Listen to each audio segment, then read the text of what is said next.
Next, Chair recognizes Alex Fairley. Thank you, Chairman Meyer and the other members of the committee. I guess I'm maybe the most free agent here. I don't represent, I guess, anyone, but maybe I represent everyone because just taxpayers.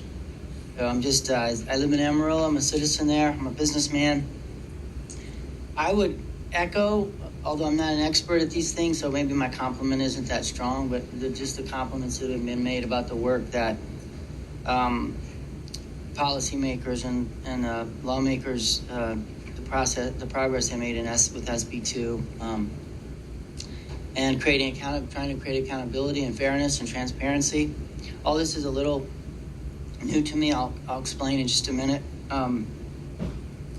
But the issues around particularly 1869, Representative Burrows, and the focus on the potential for there to be abuse with debt instruments that don't require voter approval is really what I came to talk about. I have an ongoing dispute that in the form of a lawsuit with the city of Amarillo that's been filed in the last 120 days.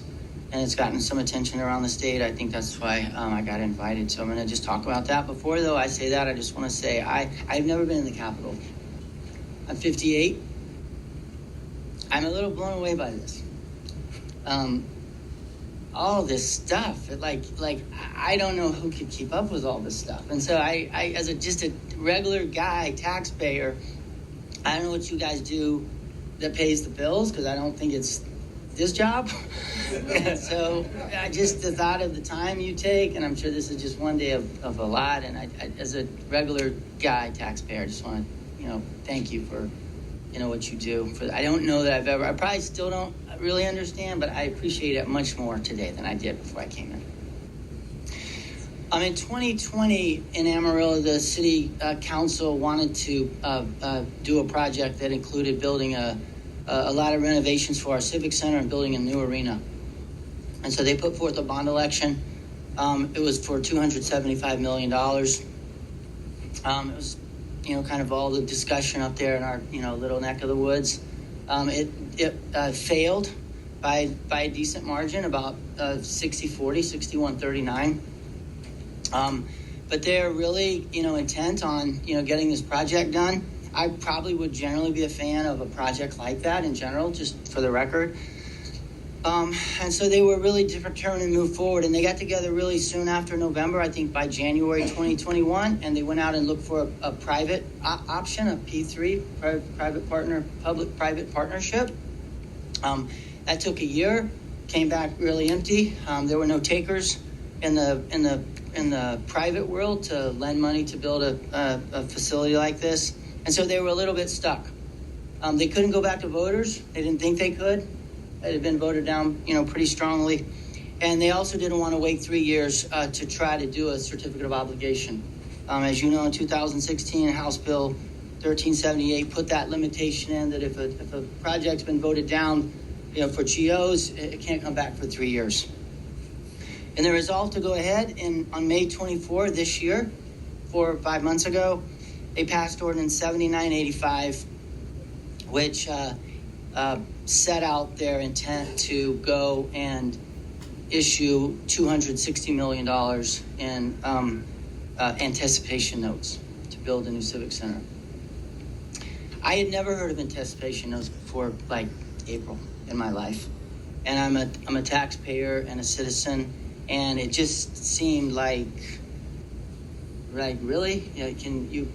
After everyone says no, you can just do this. And I want to give you a little context on page 2 of what that anticipation note in Amarillo means. So $260 million will be the largest anticipation note ever in the history of the state of Texas by 4 times. So we're I think the 14th largest market in Amarillo, and we're about to do something that's 4 times larger than ever been done. The next biggest one was done by San Antonio, an economy 10 times our size. The 60 million San Antonio did, and I think maybe 2019 would be equivalent in Amarillo to 7 million. We're doing 260 million. In Houston, that size tax note in relation to their budget and economy would be $3.7 billion. Dallas, it would be $2.9 billion. San Antonio, $2.2 billion. And I got a chart there that kind of shows you the 5 biggest tax notes in Texas history and what Amarillo is intending to do. And just looking at the graph, you kind of don't have to understand anything else. You just look at that graph and say, this doesn't seem like maybe quite right. And that's all that I knew, going into May about what was going on in Amarillo. Last detail of this tax note, to pay for it, we would have to raise ad valorem taxes 100% to make the payments on this tax note. The 7th year of this tax note, the payment is roughly equivalent to the entire amount of taxes that we collect in ad valorem taxes. Now, obviously, that's like impossible. Like, I'm not an expert in any of this stuff. I'm kind of have become a little bit of one as a layman in the last few months. But that just looking at that, I said, and the fact that we voted on it already and said no, it just didn't seem right to me. So,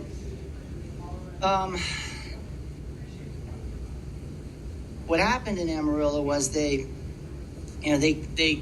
think this is all about accountability, really. I think this discussion and SB2, really, at the end of the day, it's really about accountability. Like, can lawmakers, like, tax and poke without really talking about it, without explaining it, without telling people what's going on? Like, that's a very layman's general informal term, but it kind of comes down to accountability. And in general obligation bonds, I'm on page 3 now, we have a lot of accountability. You got to go ask taxpayers. If 51% don't say yes, it's over. The COs have, I would say, layman terms. I don't want to offend anyone. There's probably everyone in the room is probably more expert than me.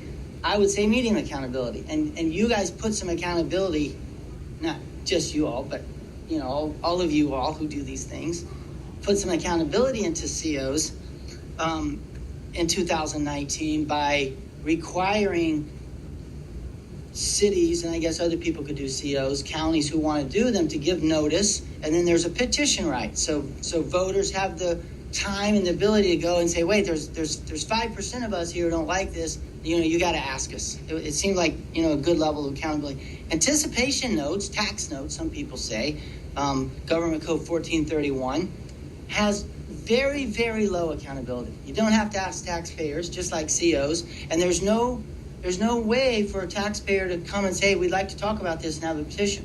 A municipality like what happened in Amarillo can just show up one day and they can vote them in if they have a majority.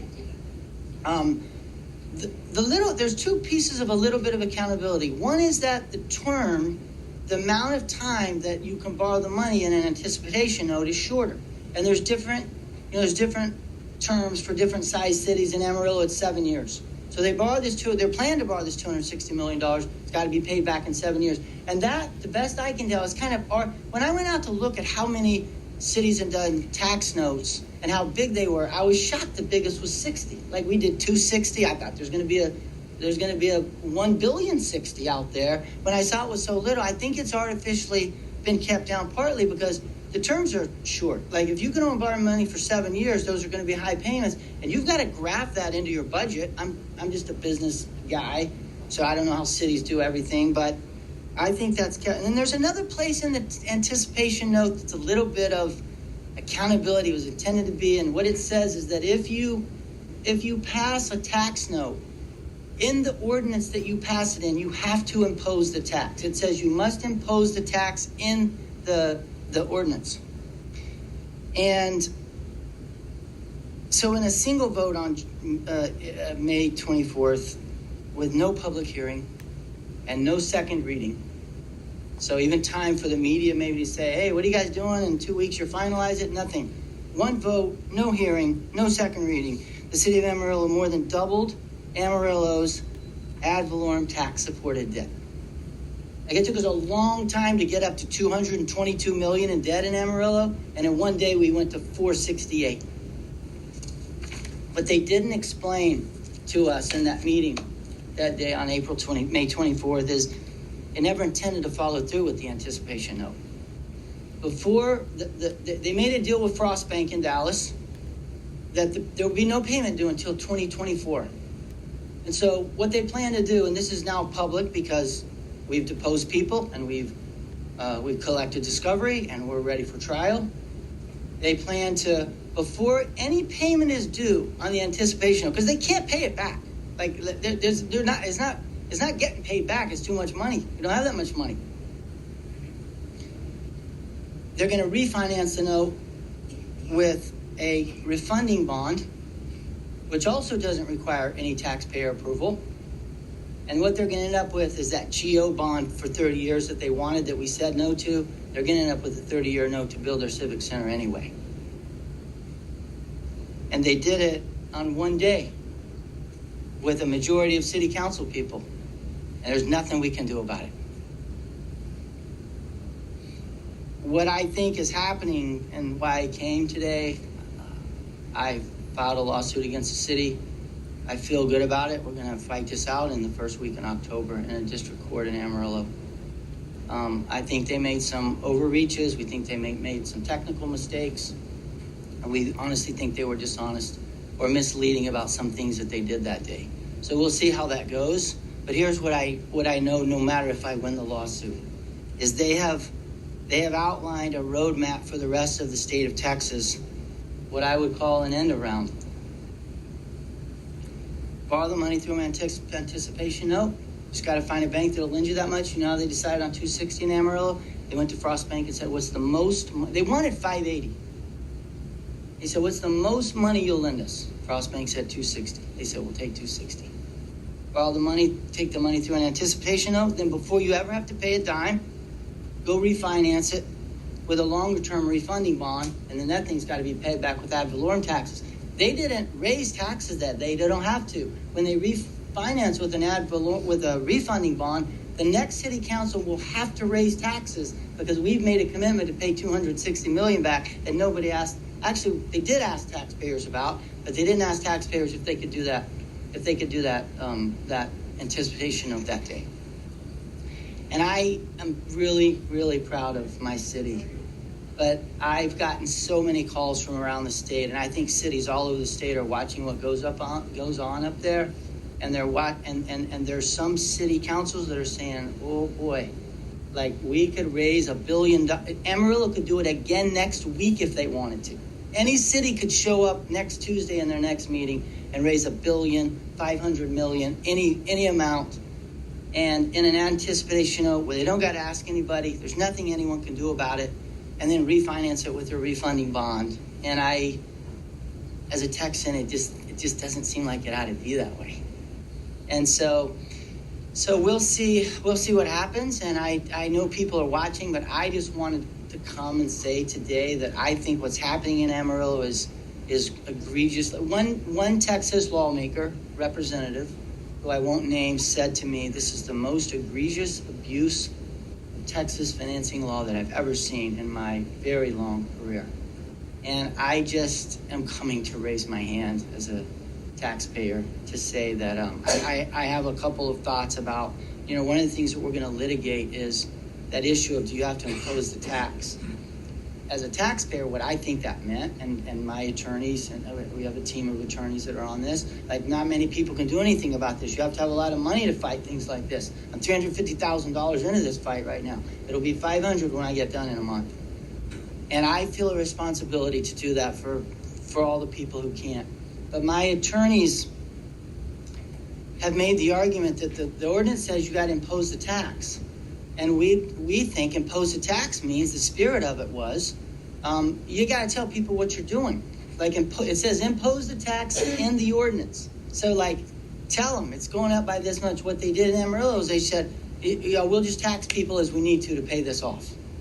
Their defense of that is we're imposing the tax. There's a process, and over time we'll raise some taxes, and we'll have meetings and budget meetings, and that's imposing the tax. No one's ever litigated what those words "impose the tax" mean in Government Code 1431. We're going to litigate that, and so there's several other aspects what I won't get into today, but I just want to bring to your attention the issue and what's going on, and I would like Amarillo not to be known for this, and I'm going to do everything I can to stop it, but I think it impacts the whole state if someone doesn't eventually do something about it. So I'll stop.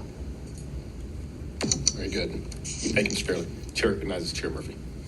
Thank you, Mr. Chairman. And Mr. Chairman, I want to recognize you to start with for finding Mr. Fairley and bringing him to us. So thank you for doing that. Mr. Fairley, that is quite a story.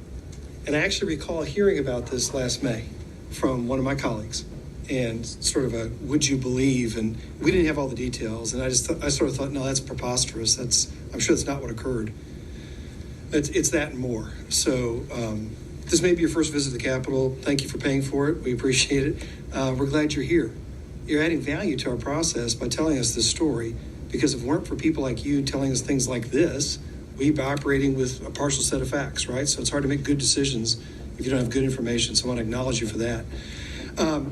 I'm concerned, as I'm sure everybody in the committee has a pretty high level of concern on this, because it does feel like a workaround, and in fact contravenes what the voters said.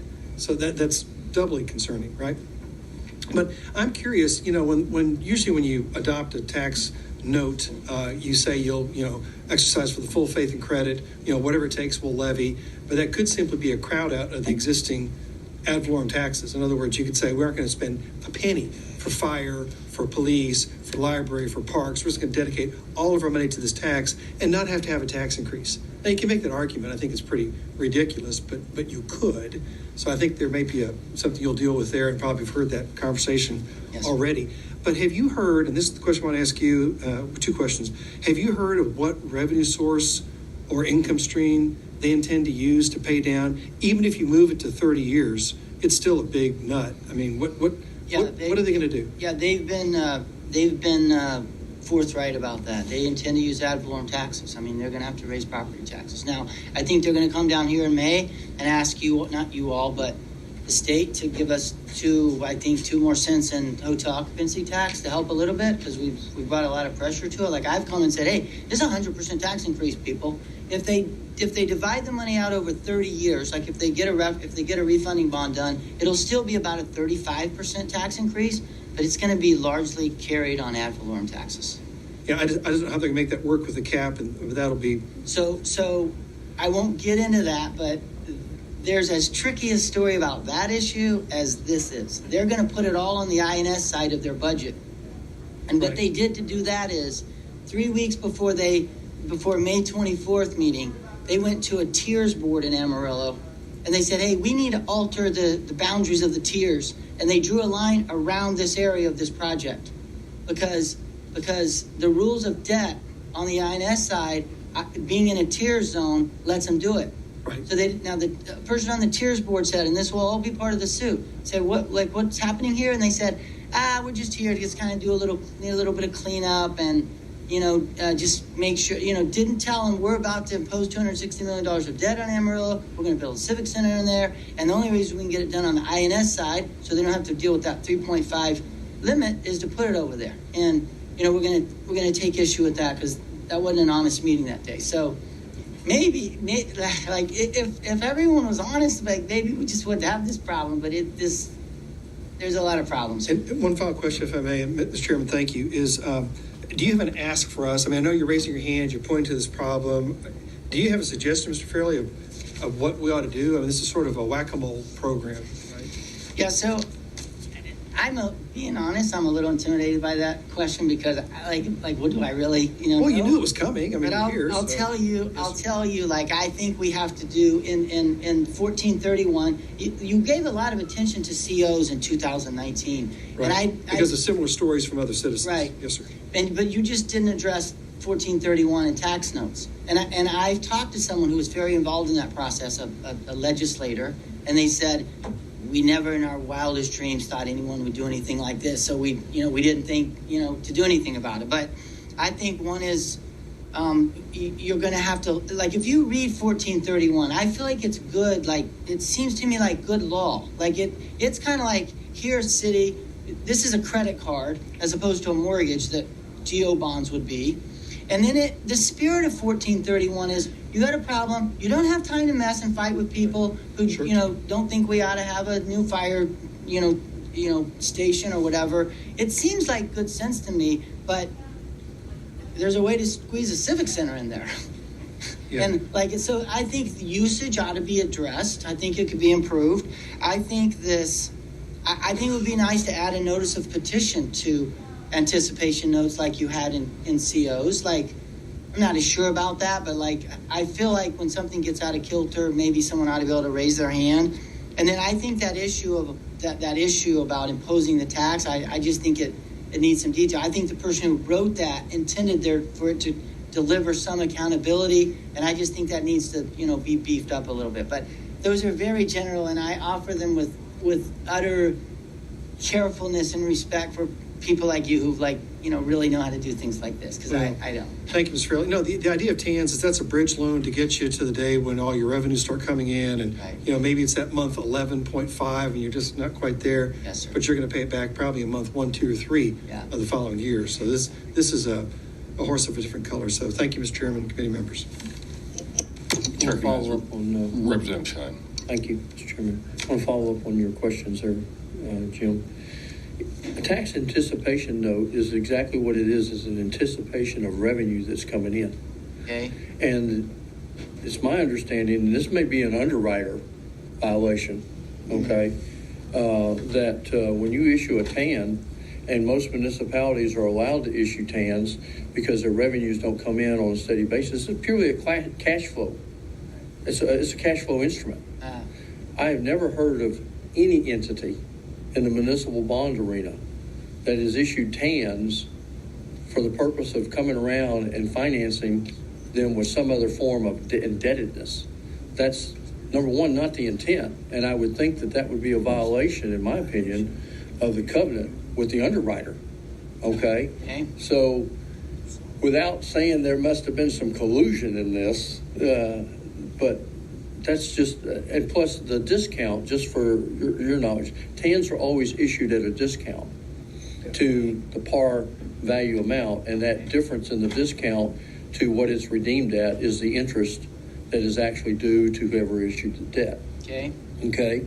But by definition, that anticipation note, because anticipation is what it's talking about, right, is whatever is pledged to a revenue, whether it's sales tax revenue, whether it's property tax revenue, and that underwriter has an obligation when they take that to undertake that's how it's got to be tied to. So when I look at what you've presented here and listen to your testimony, I mean, to me, there's all kinds of red flags that go up on this deal. And so my message to any other municipality out there that's thinking about pulling this stunt, I think they better be on guard, because this, to my knowledge, this would be something that the AG's office would be on top of pretty quick, in my opinion. Thank you. Members, any other questions? I just want to thank you for being here, Mr. Fairley, and accepting our invite. And that was the purpose, was to make sure you had a big platform to shine a light on this Amarillo issue, is what I'm going to call it. We're certainly going to take a look, and regardless of the outcome of your lawsuit, address this issue. They tried to exploit a loophole. They tried to go around a law that was passed and signed by the governor to explicitly make sure the voters had a say. That cannot stand. And we will address this next session. So I certainly appreciate your time, your effort, coming here to the Capitol, sharing, with us your story. I mean, it was so ludicrous. Didn't Amarillo even try to have you put up a $6 million bond even to proceed with the action? They did, correct? They did. All right. We cannot have this type of egregious action. We can't have folks going around the laws that their duly elected representatives and senators came here to do. So I certainly appreciate your time, and this is an issue we will address. Thank you very much. Thank you for your time. I appreciate it.